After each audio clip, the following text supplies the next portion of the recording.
Fala, meus amigos, tudo bem com vocês? Hoje aqui no nosso primeiro dia do nosso módulo novo aí, do Neurociência do Dia a Dia. É, Quero parabenizar todo mundo aí que terminou o último módulo aí, assistiu aquela aula gigante de 40 minutos. Se você foi um deles, comenta aqui nos comentários aí, diz aí, eu assisti tudo, tá? Vai ganhar uma estrela aí no final. Do curso, mentira. Então a gente vai começar aí um tópico novo, né? E que eu acho bem mais interessante, até porque é bem mais útil, né? A gente consegue ver bem mais no nosso dia a dia sobre esse assunto. Bem bacana, né? E hoje eu tô testando aqui um sistema de gravação novo. Não sei se vai dar certo. Pode ser que fique melhor, pode ser que fique pior. Aí você vai descobrir depois quando eu postar o vídeo. E quando eu for editar também eu vou dar uma olhada, beleza?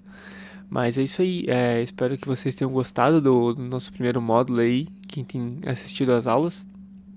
É, Se você conseguiu entender tudo, meus parabéns, é um tema bem complexo, mas espero que tenha agregado. Meu nariz hoje tá entupido, tá uma coisa horrorosa, mas vamos lá, né? Tá com muita vontade de gravar essa aula. E, como você já deve ter visto aí no título, é sobre vícios hoje, né? A gente vai falar um pouquinho sobre a neurociência dos vícios, né? E como tem saído muita coisa assim ultimamente sobre isso, né?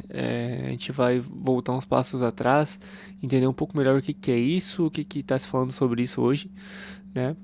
Mas o que é um vício, né? Ele é um comportamento que ele é prejudicial, mas a pessoa continua fazendo mesmo esse comportamento ele sendo punitivo para a pessoa, né? Ou seja, a pessoa sabe que isso não faz bem pra ela, ela sabe que isso não é uma coisa que de fato ela gostaria de estar fazendo, né? Mas que mesmo assim ela tem uma propensão, né? Uma necessidade até, acho que é melhor dizer, muito grande de repetir esse comportamento, beleza? É, é uma compulsão, bem dizer assim, né? Uma compulsão é aquela vontade, né, de fazer muito forte, assim, que é de certa maneira incontrolável, né, em alguns momentos, ou que a gente fica muito induzido a fazer, de fato, né. Então, o vício ele é isso, né? Ele jamais vai ser talvez uma coisa que vai te dar um benefício de fato, né? Até pode acontecer, mas é muito mais difícil, né? A gente muito pouco se vê alguém viciando em comer saudável, viciando em exercício físico, né? A gente geralmente vê as pessoas se viciando em comportamentos destrutivos e substâncias químicas, né? E o vício ele tem aquela questão muito importante, né, da abstinência, né? Que é que é uma característica, né, muito visível no comportamento de vício, que é a abstinência, que é aquela vontade assim, quando a pessoa fica muito tempo sem, né, a pessoa começa a ter reações fisiológicas e começa a ter aquele craving, né, aquela vontade que incomoda, né, não é uma vontade comum, né. Bom, a gente pode falar então um pouco sobre o sistema de recompensa, né? Bom, no sistema de recompensa, ele é ajustável. O que isso quer dizer? Que ele pode mudar no sentido do estímulo ou de como é que você interage, né, com os estímulos durante a sua vida, né? Qual que é o problema do vício, né? Uma pessoa que ela é viciada, o sistema de recompensa, né, sistema dopaminérgico de uma pessoa que ela é viciada, ela tem muito menos receptores, né, de dopamina. Então, ele vai ser muito menos sensível à substância que é a dopamina que está ligada ao sistema de recompensa. Ou seja, por exemplo, vamos dar um exemplo aí. Uma pessoa que é viciada em álcool, né, que é um vício bem comum, a gente ouve falar muito sobre, né? A gente, durante a nossa vida, a gente recebe recompensa do nosso sistema de recompensa por diversas coisas, né?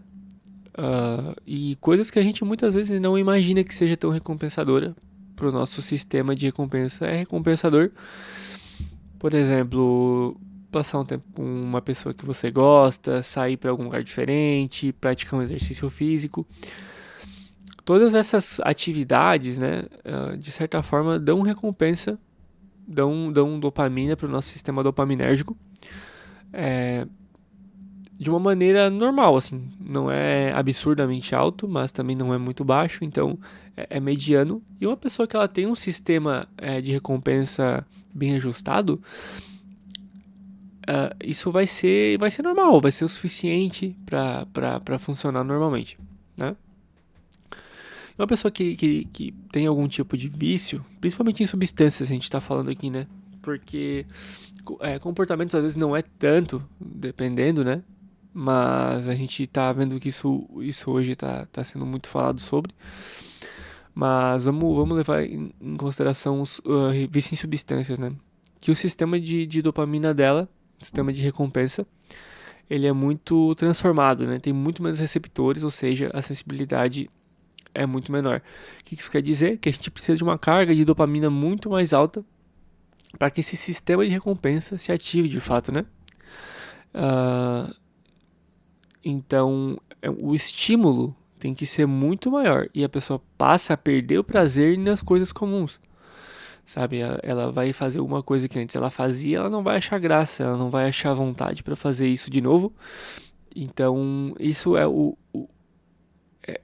a evidência mais clara que a pessoa tá com esse sistema de recompensa adulterado, né?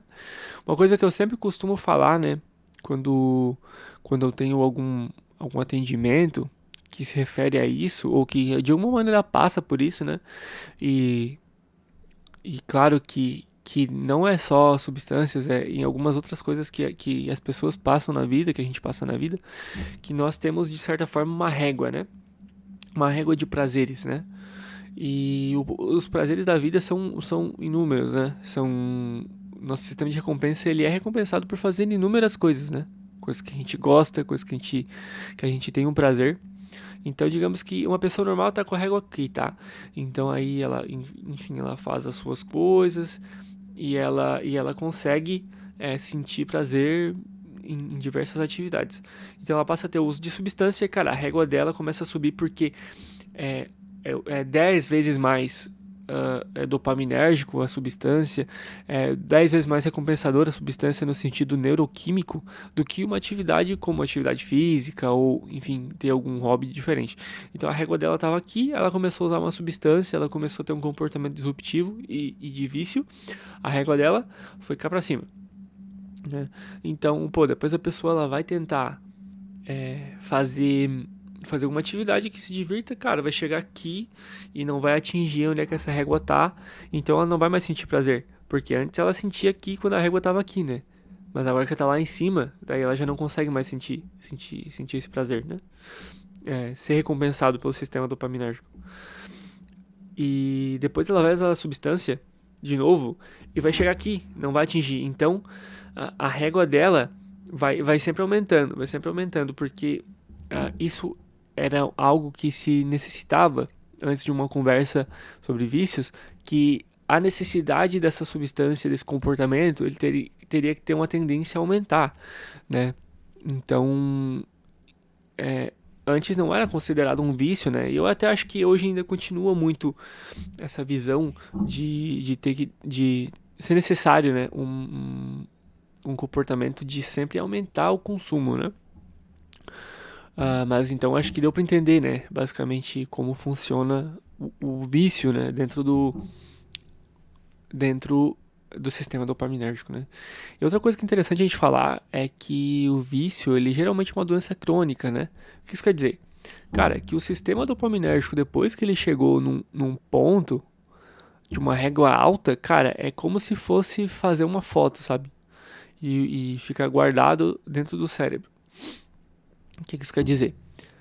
Uma pessoa que ela tá com a régua lá em cima, digamos que o cérebro tirou um print, sabe? Tipo, pô, minha régua tava aqui. Então a gente faz um trabalho terapêutico, a gente faz um trabalho com profissionais da saúde para fazer de novo esse sistema dopaminérgico que tá com a régua lá em cima, diminuir que a pessoa possa viver uma vida normal, sem ter esses problemas, né? Mas, cara, isso é um engrama muito forte no cérebro, isso é uma memória, digamos assim, que é fortemente guardada no cérebro, então a pessoa que ela chegou nesse nível, ela sempre vai ter que tomar cuidado, ela sempre vai ter que viver em vigilância, porque não precisa de muitos gatilhos pro cérebro sentir de novo esse limiar e ela voltar nessa necessidade, nessa abstinência de voltar com o vício, né, de fato. Beleza? É, outra coisa que é importante, né, a gente pensar é que geralmente o comportamento de vício, ele é compensatório, né? Isso quer dizer que as pessoas geralmente vão buscar quando estão sentindo tédio ou algum tipo de dor. Ou seja, isso é muito comum, né? As pessoas se sentem mal e por algum evento da vida, algum momento que elas estão passando, elas vão recorrer a esses vícios, né? Para que possa aliviar, de certa forma, assim, o problema, né? Ou pelo menos o sentimento que ela tem do problema. E isso é muito perigoso, né? Porque ela vai sentir de novo e de novo esses sentimentos, porque são sentimentos comuns, né? Do ser humano. Todo mundo sente, todo mundo sofre. E vão acabar buscando, né? De certa forma, a maneira de diminuir esses sentimentos através do vício. Né? E isso aí vai reforçando cada vez mais, né? A pessoa vai ficando com mais dor, mais tédio e vai cada vez buscando mais essa substância. Né? E eu acho que basicamente, para a gente entender um pouco da neurociência, né? Essas são as partes mais importantes, né? Falamos um pouco ali sobre o sistema, sobre regulação de emoção através do vício, sobre conceitos mais básicos, né? Sobre isso. E agora uma coisa muito importante, assim, que a gente tem que entender, que a gente sempre fala muito na clínica, né? Sempre quando a gente vai falar sobre esse assunto, que, cara, o vício, ele é associativo, né? A gente já ouviu falar muito sobre os gatilhos, né? E o vício, cara, é muito, muito sobre isso, tá? Se você tem algum tipo de vício e não foi procurar uma ajuda mais profissional para fazer todo um planejamento para ajudar a lidar com esses problemas, né? Que todo mundo porventura tem algum vício ou teve algum vício, enfim, alguma coisa de certa forma atrapalhou a pessoa. Cara, é importante a gente entender que o ambiente ele tem um papel fundamental na construção de vícios, né? Vou dar 2 exemplos, tá? Que vai matar a charada para vocês. Para fumantes, tá? Fumantes de nicotina, principalmente. Cigarro, né? O cigarro ele é ritualístico, né? É fumar um cigarro quando tá tomando um café, ou fumando um cigarro depois de beber uma cerveja, ou fumando um cigarro quando não sei o que, ou quando tá estressado.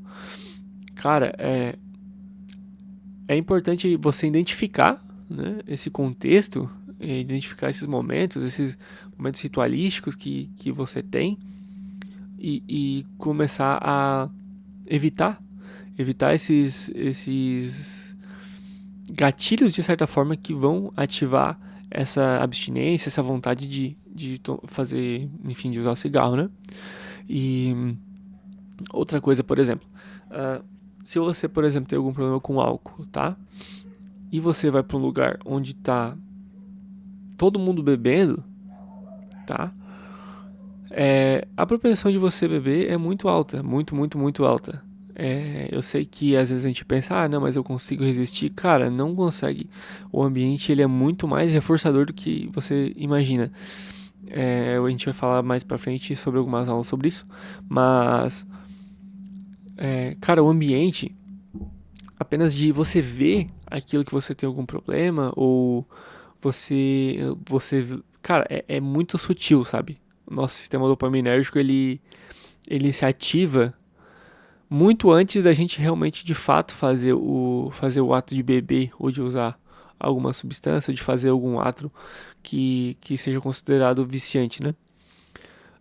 Então, cara, a, a, a forma de você diminuir a propensão de você cair em algum vício, fazer algum vício de novo, ou enfim, ter esses problemas novamente, é você cuidando do seu ambiente, cara. Não vá, se você é viciado em álcool, não vá deixar um monte de garrafa na sua casa. Enfim, evita, sabe? Porque o nosso sistema dopaminérgico, ele é muito mais sensível, cara, do que você imagina. A nossa neuroquímica do cérebro é muito sensível, cara. Então, você não é forte o suficiente para aguentar na lata, né, os seus problemas.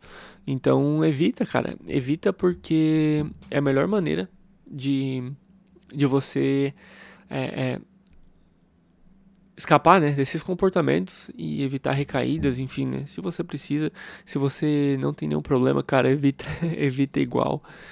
Não seja bobo de achar que você é resistente o suficiente para aguentar uma substância e não se viciar, tá?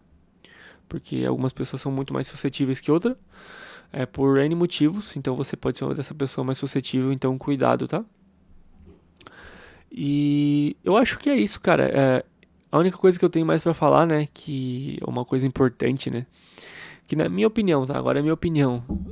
E eu acho que é um pouco a ciência também tá virando um pouco pra esse lado, né? Sobre aquilo que eu tinha comentado antes, que o vício ele deveria ser considerado ele teria que ser aumentativo, né? Assim, a necessidade da substância teria que ser sempre maior. Na minha opinião, isso não é 100% compatível com tudo, né? Porque hoje em dia já se fala em vício de pornografia, vício em redes sociais, vício em bets, né, em apostas, isso está muito em alta. E até tem um estudo agora que eu estava lendo recentemente que estava falando sobre vício em tecnologia, né, em aparelhos eletrônicos, enfim. E acho que foi em 2020 ali, até tem o link do arquivo depois. E, cara, um quarto da população que foi pesquisada no artigo aparentava, né, alguns subtipos até desse tipo de vício. E também, geralmente, em países mais pobres também, né, de terceiro mundo, isso aparentava muito mais forte.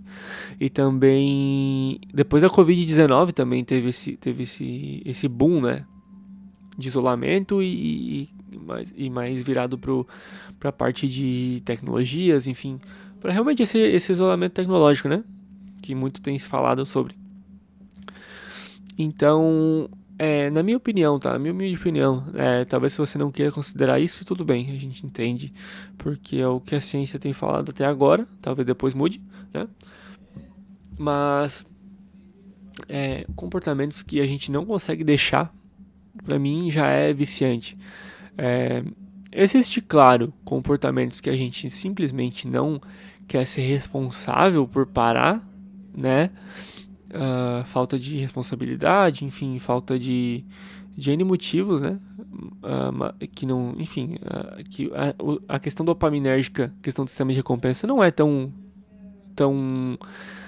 prejudicada, né? Dessa forma, mas tem alguns sim comportamentos que prejudicam e talvez não sejam nessa necessidade de ficar sempre consumindo de uma quantidade maior, né? Mas é interessante ver como a ciência ela tá abrindo essa visão, porque existem vícios que causam problemas, né? Existem comportamentos que causam problemas para as pessoas. E eu acho que é muito interessante a gente falar sobre isso, cara. A gente poder ensinar, a gente poder mostrar para as pessoas como é que elas podem diminuir esses problemas, e ter uma maneira mais fácil de lidar com eles, né? Então é isso, gente. Falamos bastante sobre os vícios, sobre as neurociências e sobre também como eles são construídos, né? Espero que vocês tenham gostado, vocês tenham conseguido aprender alguma coisa, né? Às vezes a gente identifica não em si mesmo, mas em uma pessoa que a gente conhece. E é isso. Espero vocês no próximo vídeo então, né? Se vocês gostaram, né? Deixar aquele like, aquele comentário aqui embaixo. E é isso então. Valeu, até a próxima.